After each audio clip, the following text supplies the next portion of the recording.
Nossos cumprimentos a todos. Daremos continuidade no estudo do livro Divaldo Franco Responde, volume 1. E vamos continuar com o tópico iniciado há 15 dias atrás sobre sonhos. E vamos à próxima pergunta, que foi dirigida ao Divaldo, sobre o significado dos sonhos. A pergunta foi a seguinte: algumas correntes psicanalistas afirmam que os nossos conflitos se refletem nos sonhos e que alguns sinais revelam esse conflito.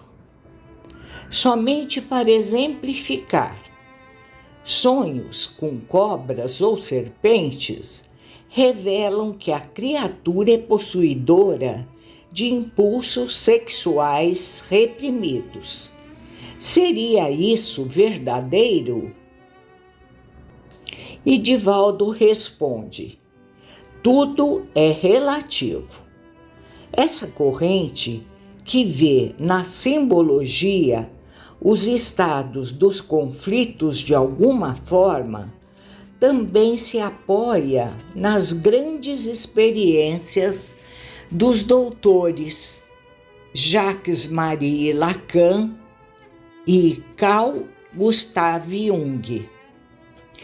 Jung, por exemplo, para poder penetrar em nosso inconsciente, usava das associações. Isso é, a pessoa dizia uma palavra e ele apresentava a imagem associada, ou decodificava as informações oníricas, os símbolos que estavam no sonho, que levava os ignorantes a concluir por muitas superstições. O chamado Livro dos Sonhos, que se apresenta como capaz de interpretá-los, elucida o que significa sonhar com noivado, casamento, dente e assim por diante. Cientificamente, é muito complexa a interpretação dos sonhos, porque estão aí no inconsciente, o subconsciente, o ser espiritual, em uma mescla de informações. O inconsciente seria uma parte mais profunda da mente, onde estão as memórias e emoções reprimidas, que podem ter impacto em nossas escolhas, mesmo sem percebermos. E no subconsciente, uma espécie de armazenamento de informações, memórias, experiências ou informações que aprendemos, hábitos e crenças que temos. Uma espécie de mescla de informações variadas. Eu confesso, diz Divaldo, que pessoalmente sou muito mais simpático às teses da psicologia profunda de Carl Gustav Jung, porque elas me permitem complementá-las com desdobramentos espirituais. Esses desdobramentos espirituais que Jung começou a estudar, mas não definiu, confirmam que é o ser espiritual que está acima direcionando, como em uma pirâmide, deixando que os conflitos se exteriorizem e as aspirações do superconsciente se delineiem. Para exemplificar, recorremos à questão 471 do Livro dos Espíritos, onde se pergunta: Quando experimentamos um sentimento de angústia, de ansiedade indefinível ou de satisfação interior sem causa conhecida, isso decorre unicamente de uma disposição física? E a resposta é quase sempre um efeito das comunicações que, sem o saber, tiveste com os espíritos ou das relações que estivestes com eles durante o sono. Indo para a pergunta seguinte, vamos ver. Nós podemos conferir isso para pessoas que já têm uma conduta correta enquanto estão acordadas, mas quando sonham, se veem em situações reprocháveis. Também se aplica ao que você explicou? E Divaldo dá a seguinte explicação. Trata-se, esses sonhos deploráveis, de reminiscências de outras existências. No passado, por exemplo, se eu tive determinado comportamento, o mesmo impressionou-me tanto que se me fixou no perispírito como culpa, arrependimento, asco por si mesmo, de tal maneira que, embora não se reflita hoje aquela sensação no estado de lucidez, ao adormecer, o inconsciente libera-o.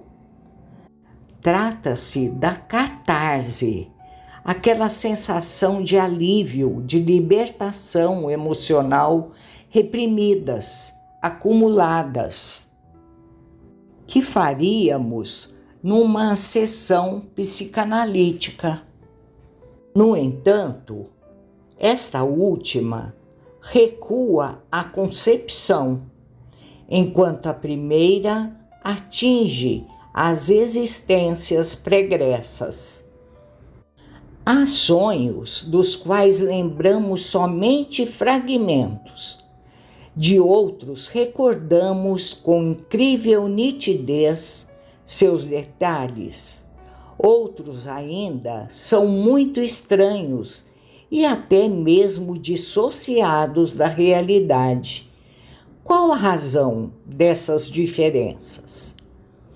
Quando nos recordamos dos sonhos, porque os bons espíritos desejam que nos sirvam de diretriz, de advertência ou de roteiro.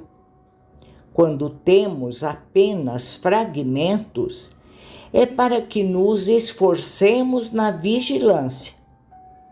E quando são verdadeiros delírios, não tem nenhum significado. E quando nós não nos lembramos de nada? Divaldo responde, é algo muito bom. Pessoas me dizem que nunca sonham. Em realidade, todos sonhamos, mas há certos bloqueios que o espírito experimenta ao retornar ao corpo, trazendo as imagens. Porque o sonho dá-se quando ele está deslocado, ou então quando o inconsciente desborda os conflitos. No entanto, em se tratando de um sonho espiritual, ele fica impresso no cérebro, mesmo que a pessoa não tenha lembranças. Seres amados que desencarnaram, familiares que anelam por um contato sempre, se comunicam conosco através dos sonhos. O esquecimento decorre de razões profundas no campo emocional, de conflitos e tormentos interiores.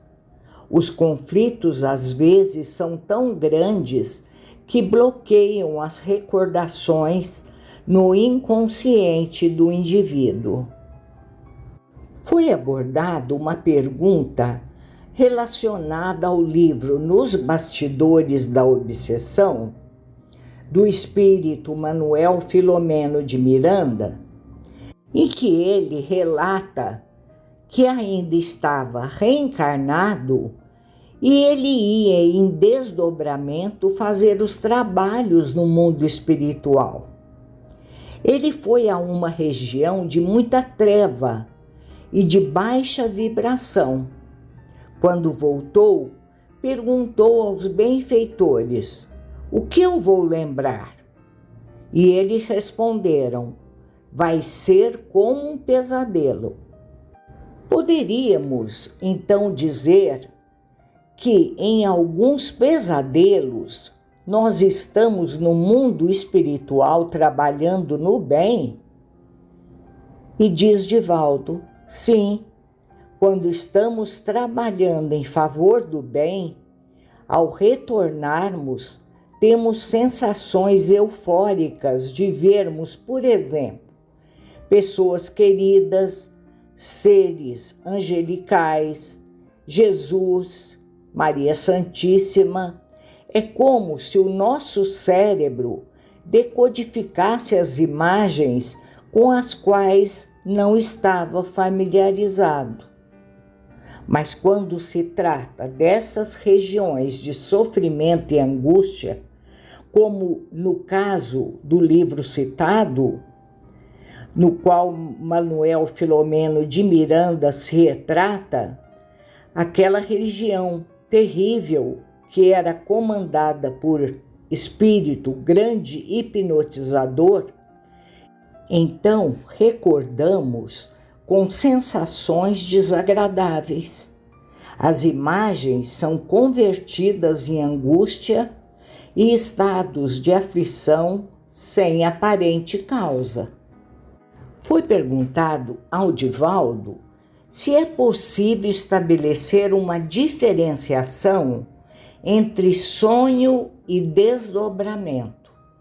Como a pessoa faz para diferenciar?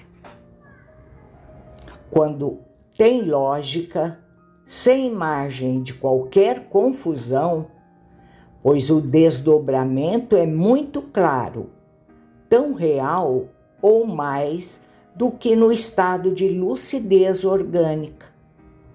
Nos sonhos, em geral, quase sempre ocorrem determinadas expressões que não condizem, às vezes, com um roteiro ou um desfecho inesperado. Noutras, apresentam lacunas, enquanto no desdobramento temos a lembrança total, correta e feliz. Eu, pessoalmente, estabeleci uma diferença. Os sonhos em tecnologia, quer dizer, colorido, são desdobramentos. O espírito vê e imprime no cérebro conforme percebe. Enquanto os sonhos em preto e branco são aqueles que refletem muito as fixações do nosso inconsciente. Alguém me perguntou oportunamente como seria em preto e branco.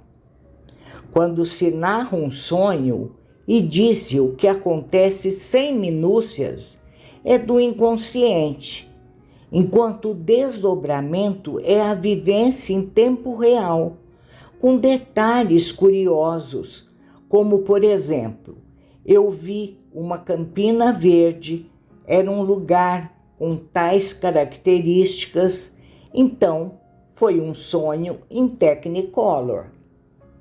Há como reprogramar os sonhos?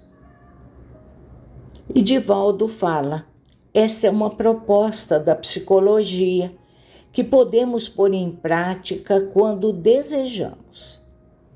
Quando se tem uma fixação neurótica, uma lembrança de algo culposo, sonha-se sempre com aquele fato desagradável acontecendo, ou com pesadelos que parecem levar à morte, a um acidente, a qualquer efeito grave.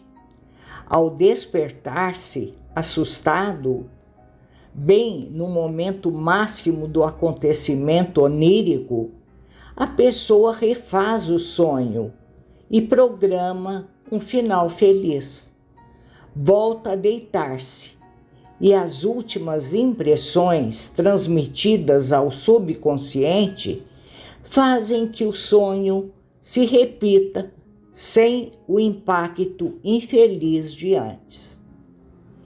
É certo que não se dará no primeiro tentame. Necessita de muita insistência.